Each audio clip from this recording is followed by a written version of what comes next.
Good morning students. Today we will start exercise 1.1 of chapter first integers. इससे previous video में हमने exercise 1.1 के question 4 तक discuss कर लिए थे. Now in this video we will discuss the remaining questions. Start करते हैं question number 5 से. Mohan deposits rupees 2000 in his bank account and withdraws rupees 1642 from it the next day. If withdrawal of amount from the account is represented by a negative integer, then how will you represent the amount deposited? Find the balance in Mohan's account after the withdrawal. Question 5 में हमें क्या given है कि मोहन ने deposit कराए, means जमा कराए 2000 rupees अपने बैंक अकाउंट में और विड्रॉल किए, निकाल लिए 1642 रुपीज अगले ही दिन. अगर जो पैसा वो निकाल रहा है उसको हम रिप्रेजेंट कर रहे हैं, उसको हम शो कर रहे हैं नेगेटिव इंटीजर से, तो जो वो पैसा जमा कर रहा है उसको हम किससे रिप्रेजेंट करेंगे? पॉजिटिव इंटीजर से. किससे करेंगे? पॉजिटिव इंटीजर से, क्योंकि बैंक में जमा कर रहा है तो इंक्रीज ही होगी ना, तो इसका मतलब उसको हम रिप्रेजेंट करेंगे पॉजिटिव से. और अगर निकाल लेगा तो पैसे कम हो जाएंगे अकाउंट में, तो उसको हम रिप्रेजेंट करेंगे नेगेटिव इंटीजर से. तो पहले तो हमसे पूछा था कि then how will you represent the amount deposit, तो किससे रिप्रेजेंट करेंगे जो अमाउंट को डिपॉजिट कर रहा है? पॉजिटिव इंटीजर से. फिर पूछा है find the balance in Mohan's account after the withdrawal. जब वो विड्रॉल कर लेता है कितना? 1642 रुपीज वो निकाल लेता है. पहले दिन उसने जमा कराए 2000 रुपए, उसके बाद अगले ही दिन उसने 1642 रुपीज निकाल लिए. तो निकालने के बाद अब उसके अकाउंट में कितना बैलेंस बचा हुआ है ये हमको फाइंड करना है. तो क्या करेंगे? 2000 में से माइनस कर देंगे 1642, तो जितना अमाउंट उसके बचा हुआ है, जो बैलेंस उसके बचा हुआ है वो हमको पता लग जाएगा. नाउ गिवन क्या है? देखो विड्रॉल को हम रिप्रेजेंट कर रहे हैं नेगेटिव इंटीजर से, then amount deposited to be is represented by a positive integer. तो जो अमाउंट को डिपॉजिट कर रहा है मोहन, उसको किससे रिप्रेजेंट करेंगे? पॉजिटिव इंटीजर से. Then from the question total amount deposited in a bank, कितना अमाउंट डिपॉजिट कर दिया है बैंक में मोहन ने? 2000 रुपीज. तो कितना आएगा? रुपीज 2000 पॉजिटिव का, क्योंकि उसको हम रिप्रेजेंट कर रहे हैं पॉजिटिव से. नाउ विड्रॉल को हम रिप्रेजेंट कर रहे हैं नेगेटिव से, कि जो अमाउंट वो निकाल रहा है उसके आगे नेगेटिव साइन लगा देंगे. तो उसने कितना निकाला है? 1642 रुपीज उसने निकाले हैं अकाउंट से, तो इसको हम रिप्रेजेंट करेंगे नेगेटिव साइन से. अब हमें बताना है कि उसके अकाउंट में कितना बैलेंस बचा हुआ है जब वो विड्रॉल कर लेता है, पैसे निकाल लेता है. 2000 उसके अकाउंट में थे, उसने 1642 रुपीज निकाल लिए. अब क्या करेंगे? हम माइनस कर देंगे. तो जब हम 2000 में से माइनस करेंगे 1642, तो कितना आ जाएगा? 358 रुपीज. मतलब 358 रुपीज उसके अकाउंट में बैलेंस है. Now let's come to the question number 6. Rita goes 20 kilometer towards east from a point A to the point B. From B, she moves 30 kilometer towards west along the same road. If the distance toward east is represented by a positive integer, then how will you represent the distance traveled towards west? By which integer will you represent her final position from A? Now question 6 में हमें क्या given है कि Rita 20 kilometre move करती है east की तरफ, ए point से बी तक की तरफ. वो ईस्ट में जा रही है 20 किलोमीटर. कितना जा रही है? 20 किलोमीटर पॉइंट ए से पॉइंट बी की तरफ. जब वो पॉइंट बी पर पहुंच जाती है तो वो मूव करती है 30 किलोमीटर टूवर्ड वेस्ट. फिर वो बी से ए की तरफ मूव कर रही है 30 किलोमीटर और उसी रास्ते से. अगर जो डिस्टेंस वो कवर कर रही है ईस्ट की तरफ, जब वो ईस्ट की तरफ जा रही है, उस डिस्टेंस को हम रिप्रेजेंट कर रहे हैं, हम शो कर रहे हैं पॉजिटिव इंटीजर से. तो जो डिस्टेंस वो ट्रेवल करेगी वेस्ट की तरफ, उसको हम किससे रिप्रेजेंट करेंगे? पहली बात तो हमें ये बतानी है. दूसरी हमें बतानी है कि by which integer will you represent her final position from A. जब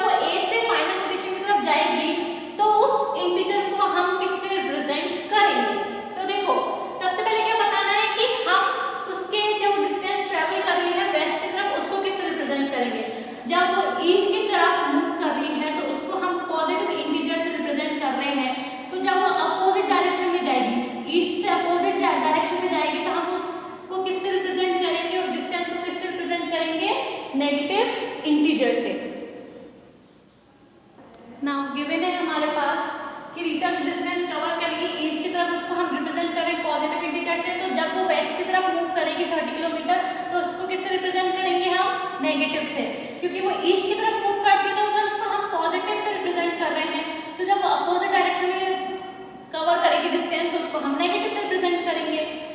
now Rita travels 20 kilometre toward east, तो रीता जो ट्रैवल कर रही है वो 20 किलोमीटर ईस्ट की तरफ कर रही है तो +20 और वेस्ट की तरफ जब मूव करेगी तो कितना आ जाएगा -30 kilometre. Now distance travel from A से कितना डिस्टेंस ट्रेवल करा उसने फाइनल डेस्टिनेशन तक वो हमें बताना है, उसको हम किससे रिप्रेजेंट करेंगे वो भी हमको बताना है। तो देखो 20 प्लस माइनस का 30, तो प्लस माइनस कितना होता है माइनस का, 30 में से 20 गया 10 बचा, 30 बढ़ा है उसका साइन क्या है माइनस का, तो -10 किलोमीटर। तो क्या होगा उसका डिस्टेंस ए से -10 kilometre. So we can say that we will represent the distance travel by Rita from point a by a negative integer. हम उसको किससे रिप्रेजेंट करेंगे, नेगेटिव इंटीजर से रिप्रेजेंट करेंगे। Let's come to the question number 7. In a magic square, each row, column and diagonal have the same sum. Check which of the following is a magic square. Question 7 में क्या given है, हमें दो square दे देना है, ठीक है, और क्या बोला है कि अगर ये दोनों में से कोई मैजिक स्क्वायर होगा तो इसकी ईच रो, कॉलम और डायगोनल का जो सम आएगा वो सेम आएगा। तो हमें फाइंड आउट करना है कि ए और बी दोनों स्क्वायर में से कौन सा स्क्वायर मैजिक स्क्वायर है।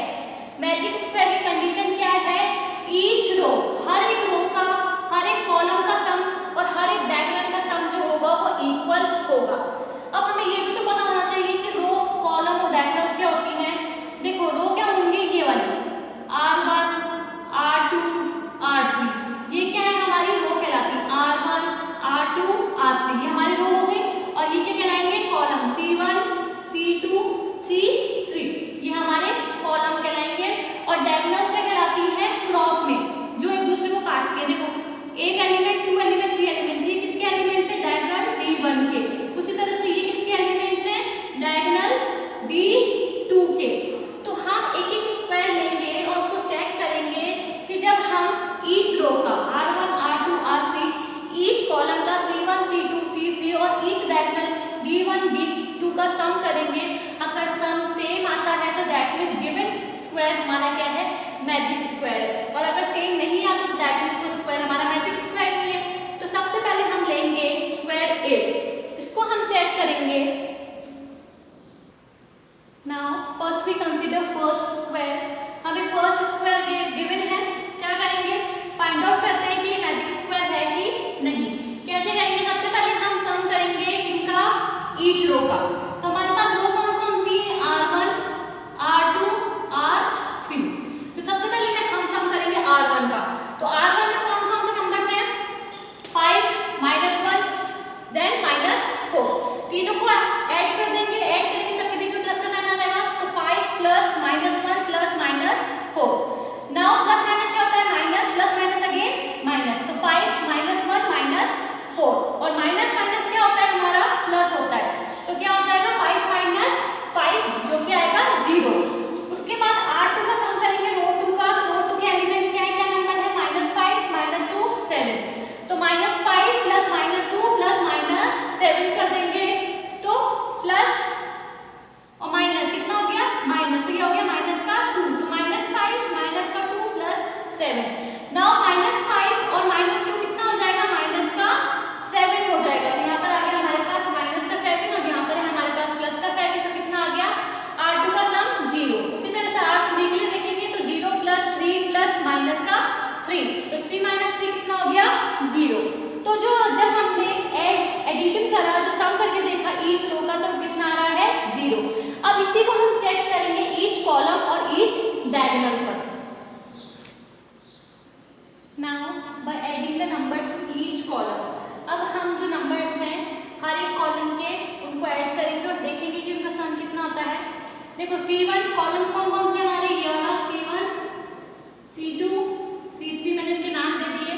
C1 का सम करेंगे सबसे पहले 5 प्लस -5 प्लस 0, तो 5 में से 5 माइनस करेंगे तो 0 आ गया, ठीक है। तो C1 का हमारे पास सम आ गया 0। उसी तरह से कॉलम 2 का करेंगे -1 प्लस -2 प्लस 3, तीनों का सम करेंगे, माइनस माइनस हो जाता है प्लस, तो ये हो गया -3 और ये हो गया +3। -3 और +3 कितना होता है, 0। तो इसका सम भी आया हमारे पास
कंडीशन ये है कि ईच रो, ईच कॉलम और ईच डायगोनल का सम सेम आना चाहिए।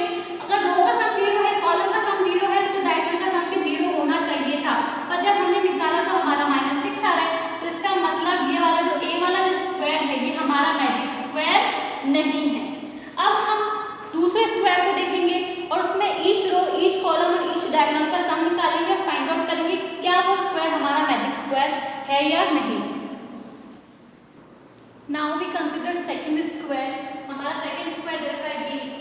इसके सम चेक करेंगे ईच रो, ईच कॉलम और ईच डायगोनल का। अगर सेम आता है तो दैट मीन्स ये मैजिक स्क्वायर हो जाएगा। सबसे पहले हम ऐड करेंगे नंबर्स ईच रो में। तो देखो R1 रो जो है इसके एलिमेंट्स क्या है, इसके नंबर्स क्या है, 1 -10 0। इसका मैं सम कर दूंगी तो 1 + -10 + 0।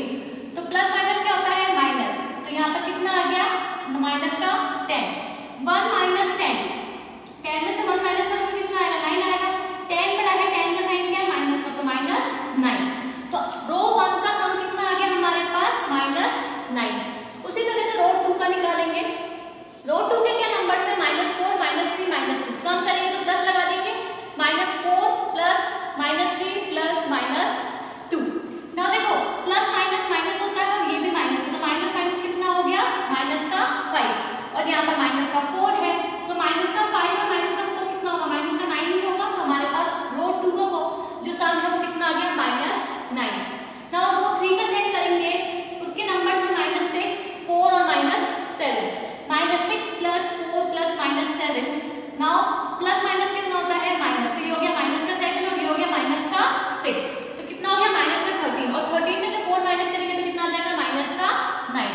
तो तीनों का सम हमारे पास आया -9। नाउ ईच रो का सम तो हमारे पास आ रहा है -9। अब हम चेक करेंगे कॉलम्स। कॉलम्स कौन कौन से हमारे, C1 C2 C3। So now by adding numbers in each columns we get. Column 1 का चेक करेंगे सबसे पहले, 1 + -4 + -6। 1 -4 और -6 को प्लस कर देंगे तो कितना आ जाएगा हमारे पास सम, -4 और -6 कितना होता है, -10। 1 में से -10 करेंगे तो -9 आएगा। उसी तरह से कॉलम 2 चेक करेंगे, उसके नंबर से -10 -3 और 4। नाउ -10 + -3 + 4, माइनस होता है हमारे पास प्लस, तो ये हो गया -13 और +4। जब माइनस के 13 और +4 को माइनस करोगे तो क्या आएगा, 9। 13 और 4 में से कौन बड़ा है, 13 बड़ा है जिसका साइन है माइनस का। तो कॉलम 2 का सम भी हमारे पास आ गया -9। नाउ कॉलम 3 का सम करेंगे हम, 0 + -2 + -7। माइनस होता है प्लस, 7 + 2 कितना हुआ, 9। दोनों के पास साइन नेगेटिव था तो जो आंसर आएगा वो भी क्या आएगा, -9। तो जब हमने कॉलम्स का सम करा ईच कॉलम का, तो उनका जो सम था वो भी कितना आ रहा है, -9। जो रो है उनका सम भी आ रहा है -9, जो कॉलम है उनका सम भी आ रहा है -9। अब हम चेक करते हैं कि जो सम है डायगोनल्स का क्या वो सेम आ रहा है क्या। अगर सेम आता है तो दैट मींस गिवन स्क्वायर हमारा मैजिक स्क्वायर होगा। Now by adding the numbers of diagonals, तो देखो D1 डायगोनल के नंबर्स क्या है, 1 -3 -7। इनका सम करेंगे तो माइनस क्या होता है, +7 + 3 कितना हो जाएगा, 10। दोनों के पास माइनस है तो माइनस का 10, तो 1 - 10 कितना होगा, -9। तो डायगोनल 1 का सम आया हमारे पास -9। डायगोनल 2 का सम करेंगे, उसके नंबर क्या है, 0 -3 -6। तो 0 + -3 + -6, और -3 और -6 कितने होते हैं, माइनस का 9। तो हमारे पास डायगोनल 2 का सम भी कितना आया, -9। तो इसका मतलब ईच रो का सम हमारे पास -9 आ रहा है, कॉलम का सम भी हमारे पास -9 आ रहा है, और डायगोनल का सम भी हमारे पास -9 आ रहा है। और हमने क्वेश्चन में पढ़ा था कि मैजिक स्क्वायर की कंडीशन ये है कि वही स्क्वायर मैजिक स्क्वायर कहलाता है जिसकी ईच रो, ईच कॉलम और